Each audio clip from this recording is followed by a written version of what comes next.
Welcome to The Explainer. So today we're diving into a skill that's becoming absolutely essential, prompt engineering. We're going to show you how to finally stop getting those blah generic answers from AI and start getting exactly what you're looking for. All right, let's kick things off with a feeling I bet we've all had. You go to an AI, you ask it what seems like a simple question. You're expecting something amazing, right? And what you get back is, well, it's just kind of generic, not helpful at all, and honestly pretty disappointing. But here's the thing. What if the gap between that totally useless response and the perfect answer, what if it all comes down to just one thing? It's not the AI, it's your prompt. Just look at the difference on the screen. Being specific literally changes everything. And this gets us right to the core of the problem. We're not looking at a failure of the AI itself. Not at all. It's really just a classic communication problem. We've got these incredibly powerful tools right here, but we just haven't figured out how to talk to them yet. Okay, so think about it like this. Imagine one of these big AI models. The engine running something like ChatGPT is like a brand new hire at your company. Super smart, incredibly capable, knows a ton of stuff. But it can't read your mind, right? It needs you to give it clear, specific directions to actually do its job right. So what's the fix for this communication gap? Well, it's a skill that's becoming absolutely crucial. It's called prompt engineering. And I know it sounds super technical, right? But it's really not. It's basically the art of having a good conversation with an AI. This isn't about coding or having to learn some complicated new software. Nope. It's just about learning how to phrase your questions and instructions so the AI gets what you mean and can act on it, giving you exactly what you were looking for.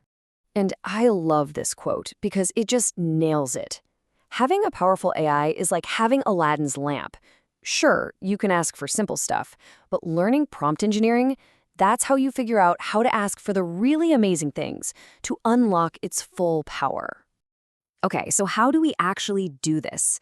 Let's jump into our very first strategy, and honestly, it's the most important one. Clarity is king. You have to be crystal clear. This is the bedrock of every single good prompt. So, the number one rule here is you have to give the AI context. Never, ever assume it knows what you're thinking. You've got to provide all those little background details and fill in the gaps for it, just like you would if you were explaining something to a person for the first time. Just take a look at this. Asking, who's president? That's super vague, right? The AI has no idea which country you mean, or even when. It's forced to guess. But asking, who was the president of Mexico in 2021? Now that's specific. It's detailed. And boom, you get a direct, factual answer. The main takeaway here is really simple. The less the AI has to guess, the happier you're going to be with the result. You can use these little tactics to tell it exactly what you want. Ask for a specific length, like one paragraph. Tell it to write like an expert.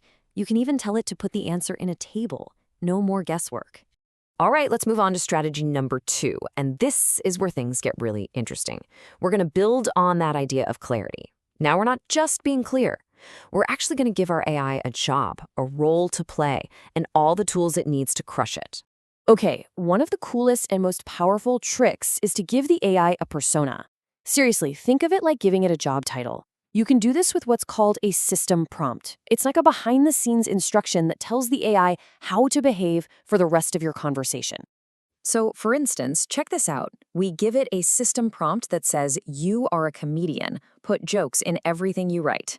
And then we give it our actual request. Write a thank you note. See what we did? We gave it a personality before we gave it the job. And the result? It's amazing. The AI doesn't just write a boring thank you note. It writes it as a comedian. By setting up that persona first, the answer isn't just right, it also has the exact tone we asked for. It's so much more creative this way. But it's not just about personality. You can also control what the AI knows. And this is a super powerful way to get factual answers and, avoid those weird made-up things that AI can sometimes spit out. So what you can do is you can give the AI an article or a report, whatever, and tell it, answer my questions using only this information. This technique is called grounding, and it's fantastic for getting summaries or pulling out specific facts from a document because it stops the AI from just making things up. Okay, on to our last strategy. This one's all about how to tackle those really big, complex tasks. And here's the secret. The answer isn't to write one giant, complicated prompt. It's to be smarter about it. you need to divide and conquer. So just imagine you're trying to set up an AI for customer service.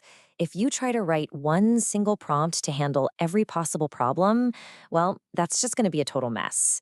The customer could be asking about billing or a tech problem or who knows what else. So instead of that one giant prompt, you break the task down into smaller pieces. Step 1. You use a prompt to just figure out what the customer's problem is about, to classify it. Is it technical support? Is it billing? Then, for step 2, you use a second, totally different prompt that's specifically designed for that category. This two-step approach gets you a way more reliable and actually helpful answer. And that brings us to the main point of all this, which is actually really simple but also pretty profound. Better questions create better answers. If you ask a vague, messy question, you're going to get a vague, messy answer. But if you ask a really well-thought-out question, you can get something amazing back. The quality of what you get out is a direct result of the quality of what you put in. So now you have your toolkit for asking much better questions. Just remember those 3 core strategies we talked about. Number 1, be crystal clear. Number 2, give it a persona and some context. And number 3, for the big stuff, divide and conquer. And look, learning how to prompt well, this isn't just some neat little tech trick. This is becoming a fundamental skill. It's like a new kind of literacy for this digital age we're in, and honestly, it's going to be just as important as knowing how to read or write. This skill is what's going to let you turn these powerful AI models from just being simple tools into being real creative partners, real productivity partners. So the big question I want to leave you with is this: what are you going to create now that you know how to speak the language of AI?